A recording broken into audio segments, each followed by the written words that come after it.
నమస్సులు వినమ్రంగా ధన్యవాదాలు.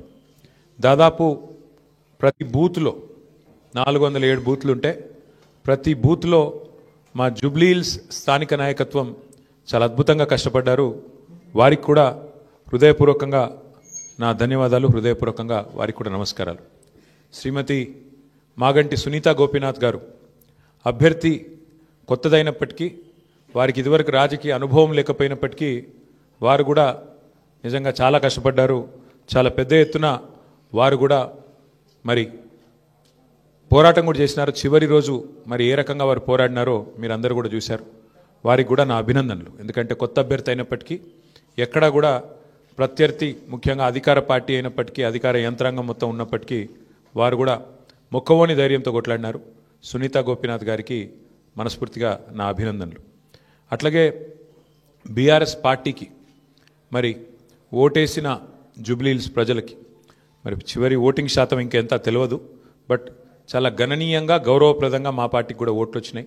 మరి మాకు ఓటేసిన జూబ్లీహిల్స్ ప్రజలందరికీ కూడా పేరు పేరున వారికి కూడా కృతజ్ఞతలు. సరే, సహజంగానే ఒక రాజకీయ పార్టీగా ఎన్నికల్లో దిగినప్పుడు గెలుస్తామనుకొని దిగుతాం, గెలుస్తామనుకొని కొట్లాడతాం, గెలవాలని కొట్లాడతాం. అట్లనే కొట్లాడినాం. గత 2 ఏళ్లుగా బీఆర్ఎస్ పార్టీ ప్రధాన ప్రతిపక్ష పార్టీగా తన పాత్రను అద్భుతంగా పోషించింది. ప్రజా సమస్యలను మరి కేంద్రంగా చేసుకొని ప్రజల వాదనను, ప్రజల వేదనను ఇవాళ ప్రభుత్వం ముందు పెట్టడంలో, అది శాసనసభలో అయితేనేమి, ప్రజాక్షేత్రంలో అయితేనేమి, సోషల్ మీడియాలో అయితేనేమి చాలా బలంగా బీఆర్ఎస్ పనిచేస్తున్నది. మా పని ఇట్లాగే భవిష్యత్తులో కూడా కొనసాగుతూనే ఉంటుంది. ఎందుకంటే ఈ ఉప ఎన్నికల్లో కూడా మేము నిజాయితీగా కొట్లాడినాం. ప్రజా సమస్యలనే కేంద్ర బిందువుగా చేసుకొని, ప్రజలనే ఎజెండాగా చేసుకొని ఎన్నికల్లో డెఫినెట్గా చిత్తశుద్ధితో నిజాయితీగా మేము కొట్లాడినాం. మీకు తెలుసు ఎట్లా ఎన్నికలు జరిగినాయి కూడా అందరూ చూసినారు, నేను చెప్పక్కర్లేదు ప్రత్యేకంగా. మరి మొత్తం ఎన్నిక ప్రచారం ముగిసేదాకా ఎట్లా జరిగింది, ప్రతి సర్వేలో కూడా బీఆర్ఎస్ గెలుస్తుందని ఎట్లా చెప్పింది, ఆ తర్వాత ఆఖరి 3 రోజులు ఏం జరిగింది, ఇదంతా ప్రజలు చూసినారు. నేను అందులోకి పోను, అవి చెప్పను. కానీ ఒకటి మాత్రం వాస్తవం, ఈ ఎన్నిక డెఫినెట్గా మరి మాకు కొత్త ఉత్సాహాన్ని ఇచ్చింది, కొత్త బలాన్ని ఇచ్చింది. ఎందుకంటే మరి స్పష్టంగా ప్రజలు ఒక తీర్పు ఇచ్చారు. ఈ రాష్ట్రంలో ప్రత్యామ్నాయం కేవలం బీఆర్ఎస్ మాత్రమే. ఇంకా అది అందులో అనుమానమే లేకుండా ఖచ్చితంగా ఈ ప్రభుత్వం ఏదైతే పనిచేస్తుందో వారికి ప్రత్యామ్నాయంగా పోరాడుతున్న ఒకే ఒక్క పార్టీ బీఆర్ఎస్ అనే మాట స్పష్టంగా ప్రజలు చెప్పారు. డెఫినెట్గా దాన్ని కూడా మేము మాకు ఒక సానుకూల అంశంగానే తీసుకుంటా ఉన్నాం. సరే, ఇక ఈ ఎన్నికల్లో ఏ రకంగా అధికార యంత్రాంగం మోహరించింది, ఏ రకంగా వారు పనిచేశారు, ఇవన్నీ కూడా మీ కళ్ళ ముందున్నాయి. నేను వాటి విషయంలోకి ఎక్కువగా పోను. 2014 నుంచి 2023 మధ్యన కూడా చాలా ఉప ఎన్నికలు మన రాష్ట్రంలో జరిగినాయి. దాదాపు 7 ఉప ఎన్నికలు జరిగినాయి. ఈ 7 ఉప ఎన్నికలు పాలేరు కానీ, నారాయణ ఖేడ్ కానీ, హుజూర్ నగర్ కానీ, దుబ్బాక కానీ, నాగార్జున సాగర్ కానీ, హుజూరాబాద్ కానీ, మునుగోడు కానీ, ఈ అన్ని ఉప ఎన్నికల్లో మీరు ఆ రోజు కనుక గమనించినట్టయితే అప్పటి ప్రతిపక్ష పార్టీ కాంగ్రెస్ పార్టీ, ప్రధాన ప్రతిపక్ష పార్టీ, ఒక్క ఉప ఎన్నికల్లో కూడా గెలవలేదు. 7 ఉప ఎన్నికల్లో మేము దాదాపు అన్ని గెలిచాం. దాదాపు 5 గెలిచాం, ఒక 2 ఓడిపోయాం. అంతే తప్ప మరి ప్రతిపక్షంలో ఉన్న కాంగ్రెస్ పార్టీ ఆనాడు ఒక్క ఉప ఎన్నికల్లో గెలవకపోయినా చివరికి మళ్ళీ 2023 సార్వత్రిక ఎన్నికల్లో వారు విజయం సాధించారు, గవర్నమెంట్ కూడా ఫామ్ చేశారు. అట్లాగే మధ్యలో జిహెచ్ఎంసీ ఎన్నికలు వస్తే కూడా, గ్రేటర్ హైదరాబాద్ కార్పొరేషన్ ఎన్నికల్లో కూడా మరి ప్రతిపక్షంలో ఉన్న కాంగ్రెస్ పార్టీకి ఆనాడు కేవలం 1-2 కార్పొరేటర్ సీట్లు వచ్చిన విషయం కూడా ఒక్కసారి గమనంలోకి తీసుకోవాలని చెప్పి కూడా నేను కోరుతా ఉన్నా. అట్లాగే ఈ ఎన్నికల్లో ముఖ్యంగా ప్రజల తరపున వాదన బలంగా వినిపించగలిగాం. ఎన్నికల ఎజెండాను ఖచ్చితంగా నిర్దిష్టంగా బలంగా ప్రతిపక్షంగా మేమే సెట్ చేయగలిగాం.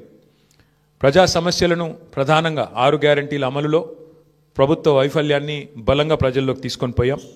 6 గ్యారంటీల విషయంలో ప్రభుత్వం చేసిన మోసాన్ని తీసుకొని పోయాం. హామీల ఎగవేతను బాకీ కార్డుల రూపంలో ప్రధాన చర్చగా చేయగలిగాము. ఇది బీఆర్ఎస్ సాధించిన విజయంగా మేము భావిస్తూ ఉన్నాం. అట్లాగే మేము అనవసరపు అంశాల జోలికి పోలేదు. కులము, మతము వీటి పేరు మీద డైవర్షన్ రాజకీయాలు చేయలేదు. బూతులు అసలు మాట్లాడలేదు. ఆఖరికి ప్రభుత్వంలో ఉన్నవాళ్ళు ఫ్రస్ట్రేట్ అయిపోయి బూతులు మాట్లాడినా మేము మాత్రం బూతులు మాట్లాడలేదు. కేవలం ప్రజా సమస్యల గురించే మాట్లాడాం. చాలా హుందాగా ఈ ఎన్నికల్లో కొట్లాడినామని చెప్పి నేను అనుకుంటా ఉన్నా. అట్లాగే జనాలకు అవసరమైన పాయింట్లు, ప్రజలకు అవసరమైన పాయింట్లను మాత్రమే చర్చకు పెట్టాం.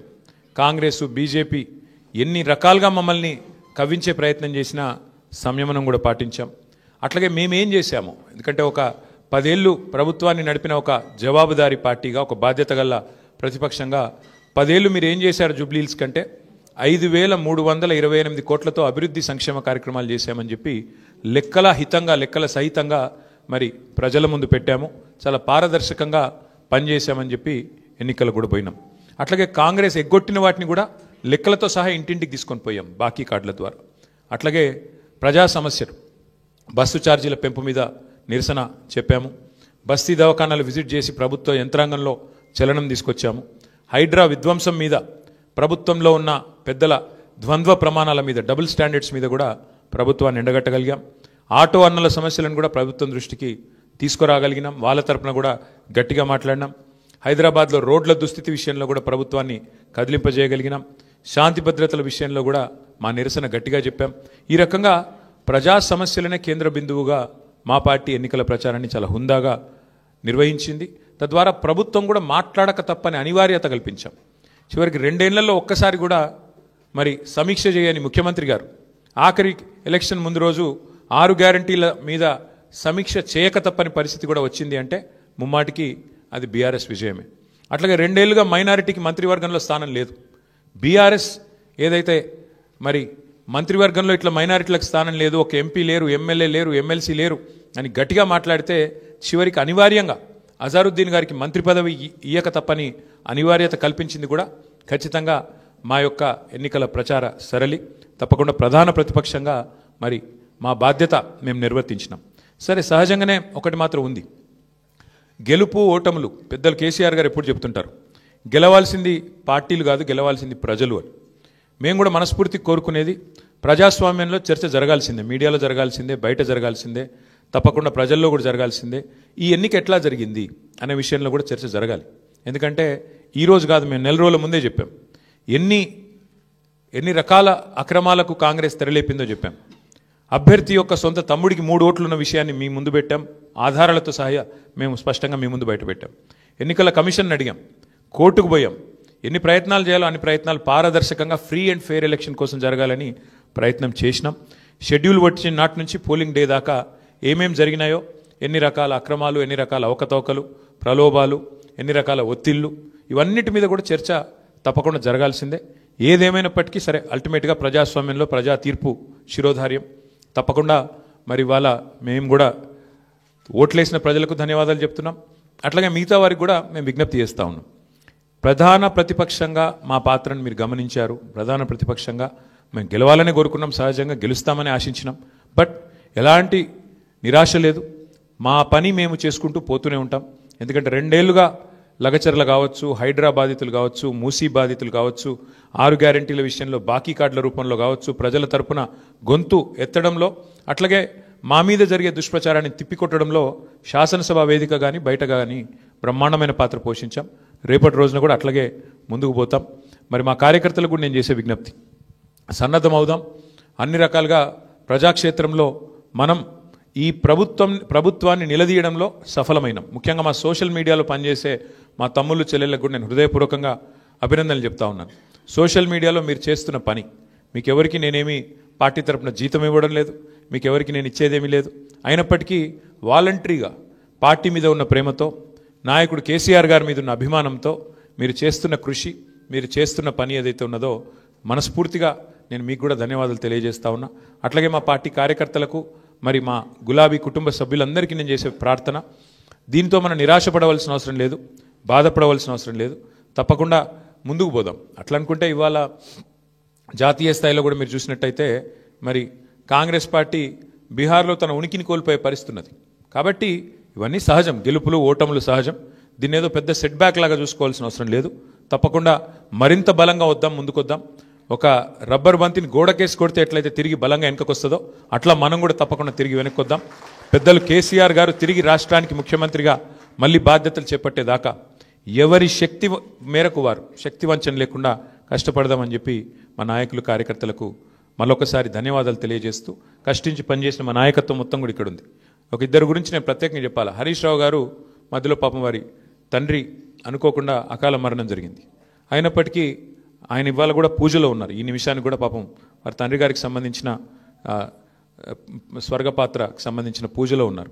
అయినప్పటికీ ఇంట్లో ఉండి కూడా ఆయన కూడా చాలా కష్టపడ్డారు. వారితో పాటు ఇంకా చాలామంది, మా రవీంద్రరావు గారు మా ఎమ్మెల్సీ, వాళ్ళ సొంత అన్నగారు చనిపోయినారు. అన్నగారు చనిపోతే కూడా ఉదయం పోయి సాయంత్రం వచ్చినారు. అంటే అంత కమిట్మెంట్తో మా నాయకత్వం పనిచేసింది. అట్లా ఇంకెంతోమంది ఉన్నారు. నేను ఒకరిద్దరు పేర్లు చెప్తున్నాను, ఏమనుకోవద్దు. ఎంతోమంది నాకు తెలిసిన 2 ఎగ్జాంపుల్ చెప్పినాను. ఇంకెంతోమంది తమ తమ కుటుంబాలను వదిలేసి దీపావళి కూడా పోకుండా, మా నాయకులు హైదరాబాద్లోనే ఇక్కడే ఉండి దీపావళి పండుగ కూడా పోకుండా, కుటుంబంతో ఉండకుండా జూబ్లీహిల్స్ నియోజకవర్గంలోనే మకాం వేసి పనిచేసినారు. వాళ్ళందరికీ కూడా నేను శిరస్సు వంచి ధన్యవాదాలు తెలియజేస్తా ఉన్నా. సరే, దీన్ని ఒక చిన్న సెట్ బ్యాక్గా చూస్తాం తప్ప ఇంకోటి కానీ కాదని మళ్ళొకసారి తెలియజేస్తూ, పత్రికా మిత్రులు కూడా అందరు సహకరించారు, మా ఇంటర్వ్యూలు తీసుకున్నారు, ప్రజల వాణిని కూడా వినిపించారు. మీకు కూడా ప్రత్యేకంగా మీడియా కూడా ధన్యవాదాలు తెలియజేస్తూ మీ అందరికీ నమస్కారం. Thank you. ఏమైనా అడగదలుచుకుంటే అడగచ్చు, లేదంటే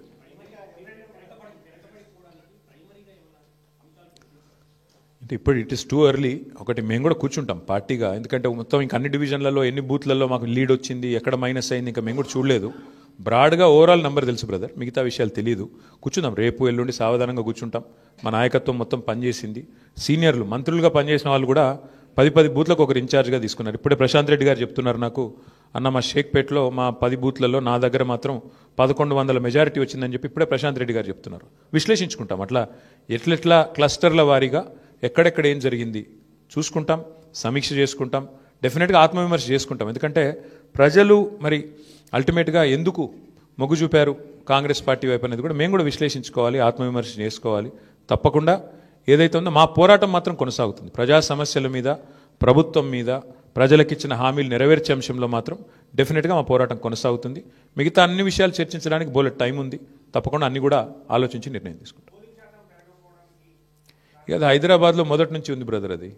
కాకపోతే ఒక్కటి మాత్రం మా వాళ్ళు నాయకులందరూ చెప్తుంది ఏంటంటే, దాదాపుగా మనం ఇప్పుడు 48.4% మీద ఓటింగ్ అయిందని చెప్తున్నారు. కానీ వాస్తవంగా చూస్తే 70% ఓటింగ్గా చూసుకోవాలి. ఎందుకంటే చాలా ఓట్లు షిఫ్ట్ అయిన ఓట్లు ఉన్నాయి. కొన్ని అసలు ఓటర్లు పేరుకు లిస్టులో ఉన్నా అక్కడ ఓటర్లు లేరు. కాబట్టి ఒక రకంగా చెప్పాలంటే 65-70% ఓటింగ్ అయినట్టు అనుకోవాలి మనం. కాబట్టి ఓటింగ్ నార్మల్ కంటే పెరిగింది, కానీ ఇంకా పెరిగింటే బాగుండేది అనే భావన ఉంది. ముఖ్యంగా కాలనీల్లో కొంత పెరిగింటే బాగుండేది, జరగలేదు. దానికి కారణాలు పలు రకాలుగా ఉన్నాయి. బట్ చూడాలి, భవిష్యత్తులో అన్న మారుతుందేమో చూడాలి.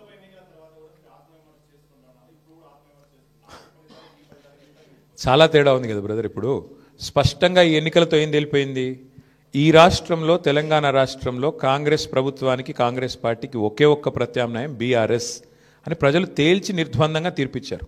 దాదాపు నాకున్న అవగాహన మేరకు మాకు 38-39% ఓటు వచ్చినట్టుంది. ఇప్పుడు కూడా ఇంకా ఫైనల్ అయినట్లేదు. 38 వచ్చిందా 39 వచ్చిందా చూడాలి.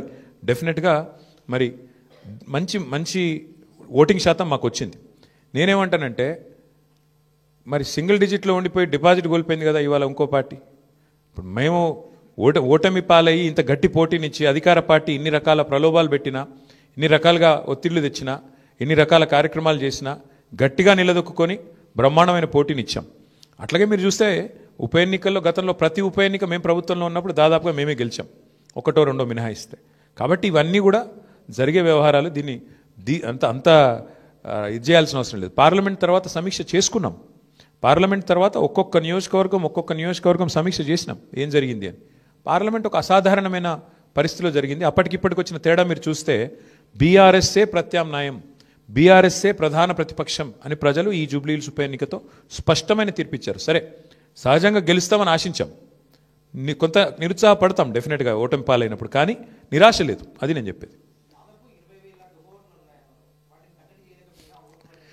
బ్రదర్, మేము ఎన్నికల కమిషన్ దగ్గర పోయాము, స్పష్టంగా వారి ముందు ఆధారాలతో సహా పెట్టాము. డబుల్ ఓట్లు ఎన్ని ఉన్నాయి, ఎంతమందికి ఎన్నెన్ని ఓట్లు ఉన్నాయి, చివరికి కాంగ్రెస్ అభ్యర్థి యొక్క సొంత తమ్ముడు ఆయనకే 3 ఓట్లు ఉన్నాయన్నది కూడా ఆధారాలతో సహా ఇచ్చాము. ఇక మీరు అడగాల్సింది ప్రశ్న ఎలక్షన్ కమిషన్ని, మమ్మల్ని కాదు. ఎందుకంటే వాళ్ళు చేయాల్సిన పని వాళ్ళు చేయకపోతే మీరు మమ్మల్ని అడిగితే మేము ప్రధాన ప్రతిపక్షంగా పోటీ చేశాము, వ్యవస్థలో ఉన్న లోపాలు ఎత్తి చూపాము, జరుగుతున్న అన్యాయాల అరాచకాలు మా అభ్యర్థి, చివరికి దొంగ ఓట్లు వేస్తున్నారని మా అభ్యర్థి పోలింగ్ రోజు కూడా పోరాడారు. మీరు చూశారు మీ కళ్ళ ముందు మొత్తం కాంగ్రెస్ వాళ్ళు గుంపులుగా 1000 మంది ఒక దగ్గర చేరి దొంగ ఓట్లు వేస్తుంటే మా అభ్యర్థి పట్టించారు. మరి పోలీసు వాళ్ళు ఏం చేస్తున్నారు, ఎలక్షన్ కమిషన్ ఏం చేస్తున్నది, ఇవన్నీగా అందుకే అంటున్నా చర్చ జరగాల్సిందే. ఏ రకంగా అధికార యంత్రాంగం పనిచేసింది, ఏ రకంగా ఎలక్షన్ కమిషన్ పనిచేసింది, ఇవన్నీ మీ ముందున్నాయి. ఈసారి ఇప్పుడు నేను ఓటమికి నేను సాకులు వెతకట్లేదు, నేను వాస్తవాలు మీ ముందు పెడుతున్నాను. ఎలక్షన్ ముందు పెట్టాను, ఎలక్షన్ తర్వాత చెప్తున్నాను. ఏదేమైనప్పటికీ మేము మాత్రం డెఫినెట్గా ప్రజల్లో ఉంటాము, ప్రజలతోనే ఉంటాము. ప్రజాక్షేత్రంలో ప్రజల సమస్యలే ప్రధాన ఇతివృత్తంగా ముందుకు పోతాం. ప్రజల కోసం పోరాడుతూనే ఉంటాం, ముందుకు పోతూనే ఉంటాం. Thank you. మరి ఇప్పుడు అల్టిమేట్గా ఎలక్షన్ ఫలితం వచ్చిన తర్వాత ఏం జరగబోతుంది, రేపు ఏమేం జరగబోతుంది, ఇంకా 3 ఏళ్ళు ప్రభుత్వం ఉంటుంది అంటున్నారు. సో మరి ఆ 3 ఏళ్ళు ఏం జరగబోతుంది చూద్దాం. ఎందుకంటే అల్టిమేట్గా ఈ ప్రభుత్వం తన వైఖరి ఏమైనా మార్చుకుంటుందా, మార్చుకోదా, మళ్ళీ శని ఆదివారాలు పేదల కొంపలు కూలగొట్టే పని చేస్తూనే ఉంటుందా చూస్తాం. మేము చూస్తాం, మీరు చూస్తారు. ప్రధాన ప్రతిపక్షంగా మా పాత్ర మాత్రం మేము బలంగా పోషిస్తాం. ప్రజల్లో మాత్రం ఎక్కడా తగ్గకుండా ప్రజల తరపున మాట్లాడుతూనే ఉంటాం. ఈ విషయంలో మమ్మల్ని ఏ రకమైన వారు ప్రయత్నాలు చేసినా మా గొంతు మాత్రం నొక్కలేరు, ఇది మాత్రం పక్కా. ఇప్పుడు మీరు చూస్తే పశ్చిమ బెంగాల్లో బీజేపీ నుంచి పోయి ఒక ఆయన ఎమ్మెల్యే గారు ముకుల్ రాయ్ అని తృణమూల్ కాంగ్రెస్లో చేరారు. హైకోర్టే కొట్టేసింది, ఆయన డిస్క్వాలిఫై చేసింది. మరి పశ్చిమ బెంగాల్లో జరిగింది ఇక్కడ కూడా జరుగుతుందని మేము కూడా ఆశిస్తున్నాం. ఎందుకంటే న్యాయం న్యాయమే కదా. యాంటీ డిఫెక్షన్లా దేశమంతా ఒకటే ఉంది, బెంగాల్కు వేరే లేదు, తెలంగాణకు ఇంకోటి లేదు. కాబట్టి మేము కూడా ఆశిస్తుంది ఏంటంటే ఇక్కడ కూడా 10 ఉప ఎన్నికలు జరుగుతాయని ఆశిస్తున్నాము.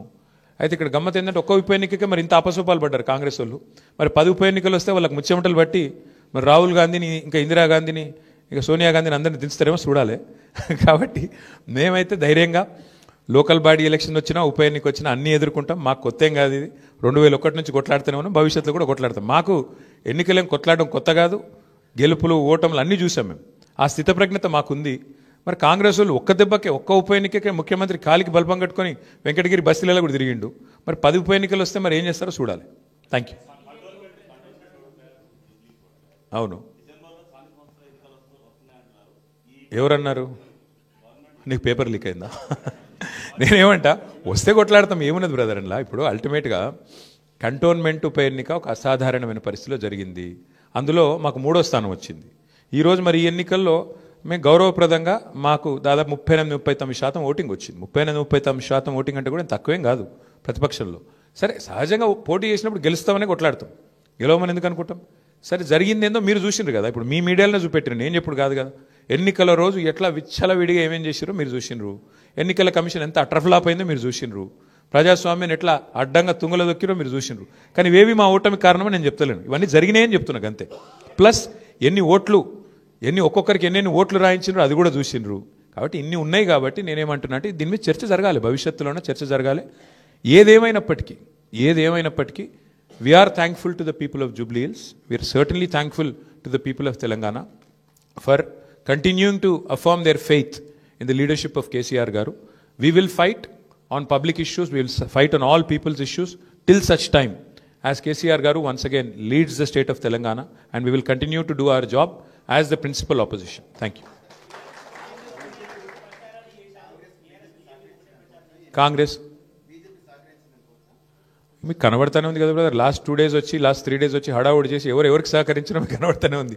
ఆర్ఎస్ బ్రదర్స్ బాగానే వర్కౌట్ అయినట్టుంది. ఆర్ఎస్ బ్రదర్స్ యొక్క మంచి సహకార మిత్రమండలి ఏదైతున్నదో బాగానే వర్కౌట్ అయినట్టుంది. మరి చూడాలి. మిగతా విషయాలన్నీ మీరు విశ్లేషించండి. ఇక మీరు ఉన్నారు కదా, మరి రేపు ఎల్లుండి మీరేం రాస్తారు అన్నీ మేమే చెప్తే. Thank you. अगर आपने हमारे चैनल को अभी तक सब्सक्राइब नहीं किया है तो यहाँ पर रेड कलर का सब्सक्राइब बटन दिख रहा है, उसे क्लिक करें और हमारे चैनल को सब्सक्राइब कीजिए और साथ ही साथ बेल आइकन को भी क्लिक कीजिए, जिससे आपको ताज़ा अपडेट मिलती रहे.